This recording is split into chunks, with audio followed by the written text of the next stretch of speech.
Good morning students. देखिए, जो chapter हम कर रहे हैं बायोटेक्नोलॉजी एंड इट्स एप्लीकेशन, इसके अंदर हमने एग्रीकल्चर प्रैक्टिस के अंदर किस तरीके से यूज कर सकते हैं, ट्रांसजेनिक एनिमल्स कैसे प्रोड्यूस कर सकते हैं, ट्रांसजेनिक प्लांट कैसे प्रोड्यूस कर सकते हैं, उनके प्रोडक्ट का इस्तेमाल कैसे किया जा सकता है, ये सारी चीज़ें अभी तक हमने इस चैप्टर के अंदर पढ़ी, बायोटेक्नोलॉजी इट्स एप्लीकेशंस। ठीक है, आज हम इस चैप्टर के अंदर पढ़ेंगे बेटा जो आपके बायोटेक्नोलॉजी एप्लीकेशंस हैं वो मेडिसिन्स में क्या क्या है। बायोटेक्नोलॉजी की एप्लीकेशंस कहाँ पे? मेडिसिन्स में। Application in medicines, application in medicine, इसमें है क्या?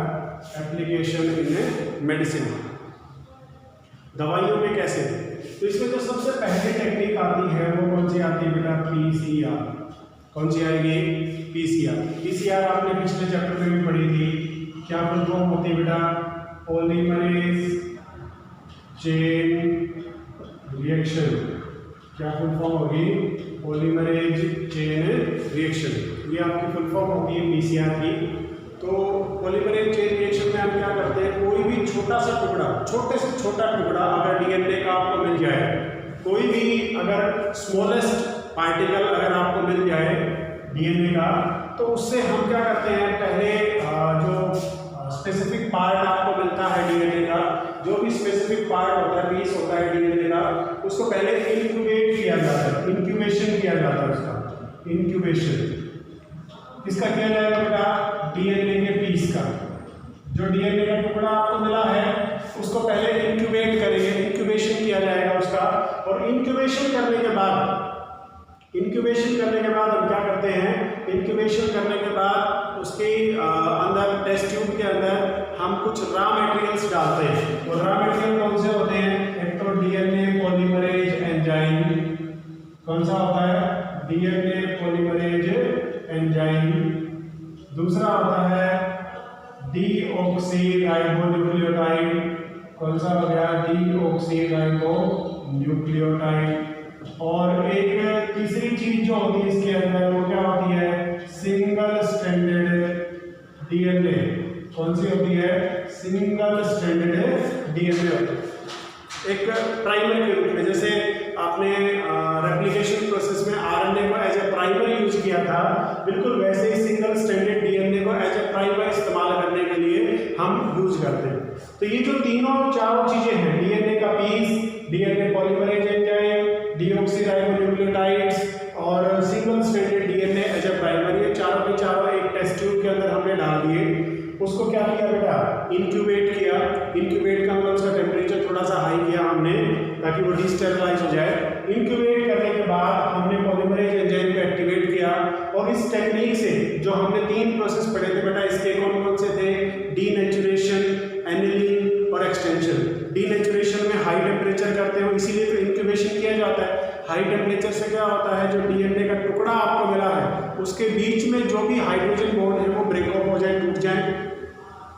उसके बाद आपका जो एनिलिंग प्रोसेस आता है उसमें हम क्या करते हैं, टेम्परेचर को लोअर डाउन करते हैं 40 से 60 के बीच में, ताकि जो आपके राइबोन्यूक्लियोटाइड्स हैं वो सिंगल स्ट्रैंडेड डीएनए की मदद से उस चेन के ऊपर और नीचे की तरफ ऐड होने स्टार्ट हो जाए।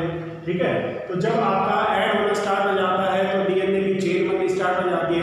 इस तरीके से इस प्रोसेस के द्वारा एक्सटेंशन में क्या होता है, कंप्लीट डीएनए बन जाती है आपकी। तो ये पीसीआर टेक्निक थी। इस टेक्निक के अंदर हम बिलियंस ऑफ कॉपी बना सकते हैं एक डीएनए की, बिलियंस ऑफ कॉपी, बहुत सारी कॉपी आप बना सकते हो। और इससे आप आइडेंटिफाई कर सकते हो क्राइम सीन के ऊपर जो भी आपको सस्पेक्ट का सैंपल मिला है उससे आप आइडेंटिफाई कर सकते हो सस्पेक्ट कौन है, क्रिमिनल कौन है। इसके अलावा आप एक प्रोसेस और भी यहाँ पे इम्पोर्टेंट होता है, और वो क्या है कि जो आपकी जेनेटिकली जो डिजीज हैं, जो आपकी क्रोमोसोमल और जेनेटिक डिजीज जो होती हैं उनको भी आप आइडेंटिफाई करके और ठीक कर सकते हो। उसको आइडेंटिफाई करके और ठीक जीन थेरेपी का इस्तेमाल करके, उसमें पीसीआर का इस्तेमाल करके हम क्या कर सकते हैं, आपका जैसे फिनाइलकेटोन्यूरिया है या फिर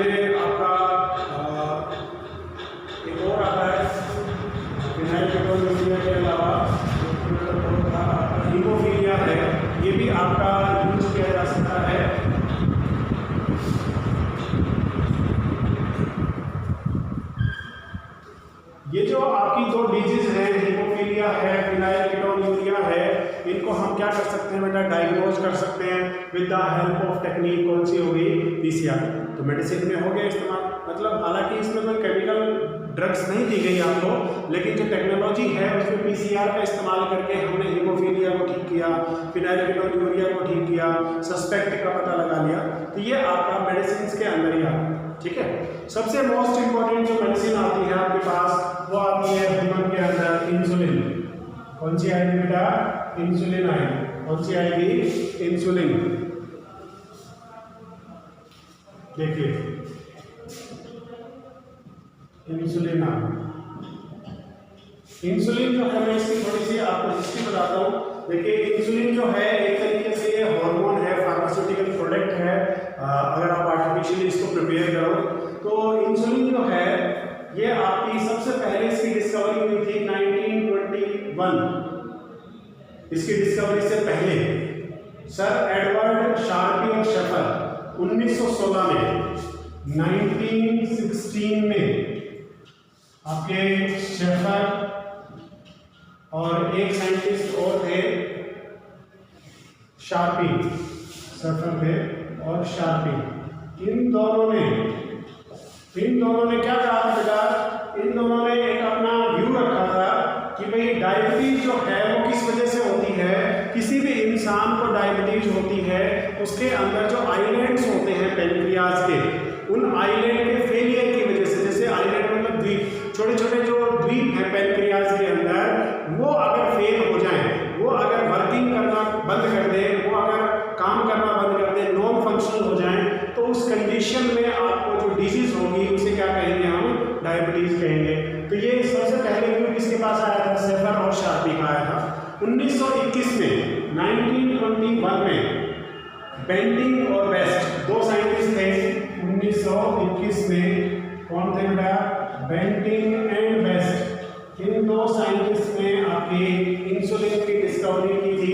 सबसे पहले आइसोलेट किया था इंसुलिन को। Insulin will be isolated from dog pancreas. कहाँ से किया गया था बेटा, डॉग के पेनक्रियाज से किया गया था। कहाँ से किया गया, डॉग के पेनक्रियाज से किया गया था, ठीक है। अब कहता है कि जो डेमोंस्ट्रेशन था आपका इंसुलिन का, वो आपका पिग के अंदर भी देखा गया, कैटल्स के अंदर भी देखा गया।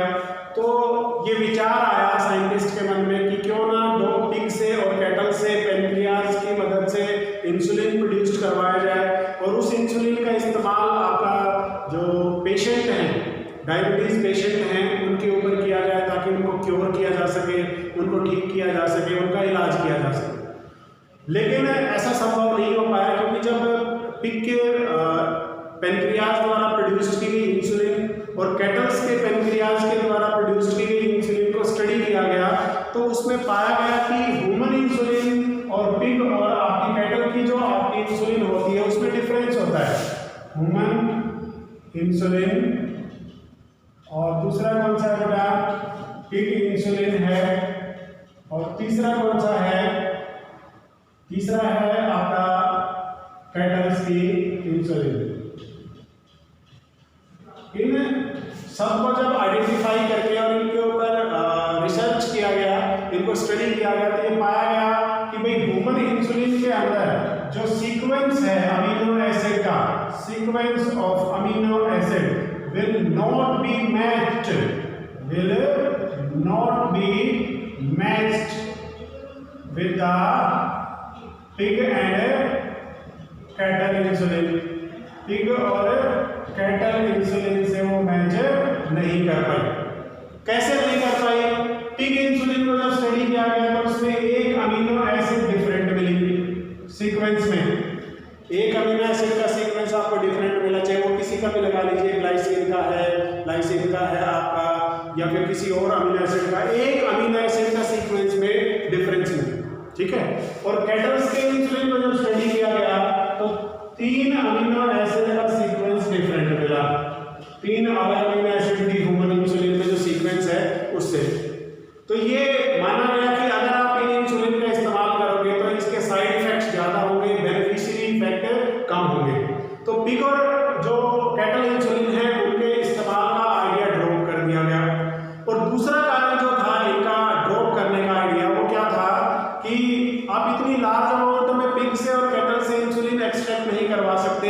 जितने डायबिटिक पेशेंट को जरूरत है, जितनी इंडिया के अंदर या वर्ल्ड के अंदर इंसुलिन यूज की जाती है डेली डायबिटीज पेशेंट के द्वारा, उतनी इंसुलिन आप पिग और कैटल से कभी भी आप प्रोडक्शन नहीं करवा सकते।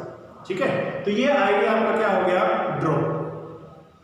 तो हमें सबसे पहले पढ़ना है इंसुलिन की स्ट्रक्चर कैसी होती है, उसके बाद हम आगे बढ़ेंगे कि भाई जो ह्यूमन इंसुलिन है वो कैसे प्रिपेयर की गई थी। देखिए जो इंसुलिन होती है ह्यूमन इंसुलिन, उसके अंदर टोटल 51 अमीनो एसिड्स होते हैं। कितने अमीनो एसिड्स होते हैं बेटा, 51 अमीनो एसिड्स। 51 अमीनो एसिड्स में आपका 51 अमीनो एसिड्स में दो चेन्स होती हैं आपकी, ए चेन और दूसरी कौन सी होती है बेटा, B chain. A chain and B chain. A chain के अंदर आपकी कितनी अमीनो एसिड्स होती है, 30 अमीनो एसिड्स। कितनी होती हैं, 30 अमीनो एसिड्स। और बी चेन के अंदर कितनी होती है बेटा, 20 अमीनो एसिड्स। कितनी मिलेंगी, 21 मिलेंगी। जब ये प्रिपेयर हो रही होती है पैनक्रियाज के अंदर, जब इंसुलिन प्रिपेयर हो रही होती है, तब ए और बी चेन को आपस में जोड़े रखने के लिए एक और स्ट्रक्चर होती है यहाँ पे, उसे क्या कहा जाता है, सी पेप्टाइड। क्या कहते हैं उसे, सी पेप्टाइड। या आप ये कह सकते हो कि जब तक मैच्योर नहीं होती इंसुलिन, जब तक यूज करने के काबिल नहीं हो जाती है, तब तक ए चेन और बी चेन के बीच में ब्रिज का काम करने वाली जो स्ट्रक्चर होती है उसे क्या कहते हैं हम, सी पेप्टाइड। ये कुछ इस तरीके की होती है।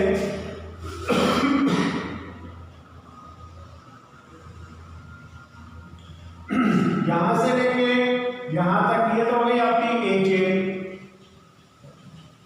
यहां से लेके यहां तक की ये कौन सी हो गई, बी चेन, और यहां से यहां तक का ये कौन सा हो गया बेटा, सी पेप्टाइड। ये कब है, जब प्री मैच्योर स्टेज में है। आपकी इंसुलिन कौन सी स्टेज में है, प्री मैच्योर स्टेज में। जब तक वो मैच्योर नहीं हुई है तब तक आपका सी पेप्टाइड क्या करता है, ए चेन और बी चेन दोनों को आपस में बाइंड करता है। जैसे ही आपकी ए चेन और बी चेन मैच्योर हो जाती है, मैच्योर होने के बाद इनके बीच में क्या बनता है बेटा, डाइसल्फाइड ब्रिजेस बनते हैं। क्या बनेंगे, डाइसल्फाइड ब्रिजेस। ये आपके पास एक चेन, ये आपके पास कौन सी हो जाती है, दूसरी चेन। ठीक है, ये हो गई बी चेन, ये कौन सी हो गई, ए चेन। इनके बीच में डाइसल्फाइड ब्रिजेस हैं इस तरीके से, इस तरीके से।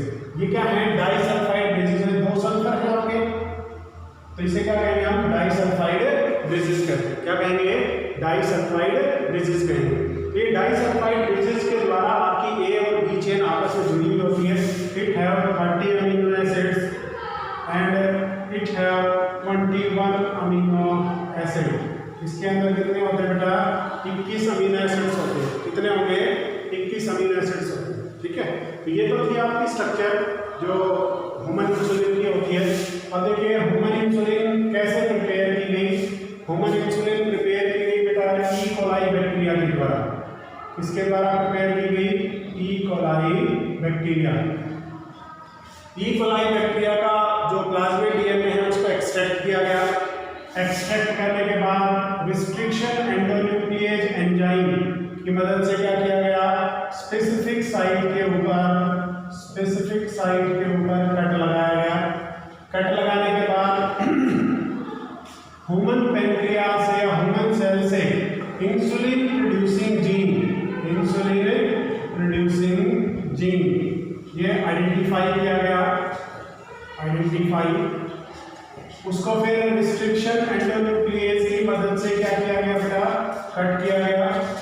कट करने के बाद आपका जो सेगमेंट आया डीएनए का, उस सेगमेंट को कहाँ पे पेस्ट किया गया, प्लाज्मिड डीएनए पे।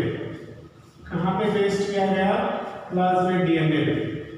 जैसे ही आपका रिस्ट्रिक्शन एंडोन्यूक्लिएज से कट हुआ हिस्सा प्लाज्मिड डीएनए के ऊपर पेस्ट हुआ, पेस्ट होते ही आपका वापस बैक्टीरियल सेल के अंदर डाल दिया गया। बैक्टीरियल सेल ने क्या किया, मल्टीप्लिकेशन की।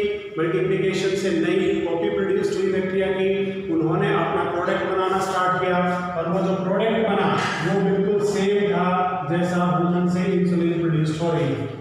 ठीक है, अब ये जो काम किया गया था सबसे पहले किस अमेरिकन कंपनी के द्वारा, जीनटेक, नाम याद रखना, उस कंपनी का क्या नाम था बेटा, जीनटेक नाम था उस कंपनी का। और बाद में इस जीनटेक नाम की कंपनी को खरीद लिया गया था इली लिली के द्वारा 1982 में। 1982 में इस कंपनी को खरीद लिया गया इली लिली कंपनी के द्वारा। और 5 जुलाई 1983 ये वो डेट थी जिस दिन आपका जो आर्टिफिशियल ह्यूमन इंसुलिन है वो लॉन्च किया गया। किस नाम से, ह्यूमुलिन के नाम से। किस नाम से लॉन्च किया गया बेटा, ह्यूमुलिन के नाम से लॉन्च किया गया 5 जुलाई 1983 को। किस कंपनी के द्वारा, इली लिली के द्वारा। सबसे पहले बनाया किसने था, जीनटेक ने, लेकिन वो किसी कारणवश घाटे में चली गई तो उन्होंने अपनी कंपनी बेच दी इली लिली नाम की कंपनी को। और उन्होंने 5 जुलाई 1983 को ह्यूमुलिन नाम से पहला इंसुलिन आपका मार्केट के अंदर प्रपोज किया डायबिटिक पेशेंट के लिए। और ये काफ़ी कारगर रहा। बैक्टीरियल जो ग्रोथ होती है बहुत तेज़ी से होती है, इसलिए इंसुलिन की जो क्वांटिटी है या प्रोडक्शन है वो कोई मैटर नहीं रखता, वो जितनी अमाउंट में आप चाहो वहाँ पे कर सकते। ठीक है, ये आपका मेडिसिन के बारे में था। आज के लिए इतना ही, कल आगे बढ़ते हैं। Thank you.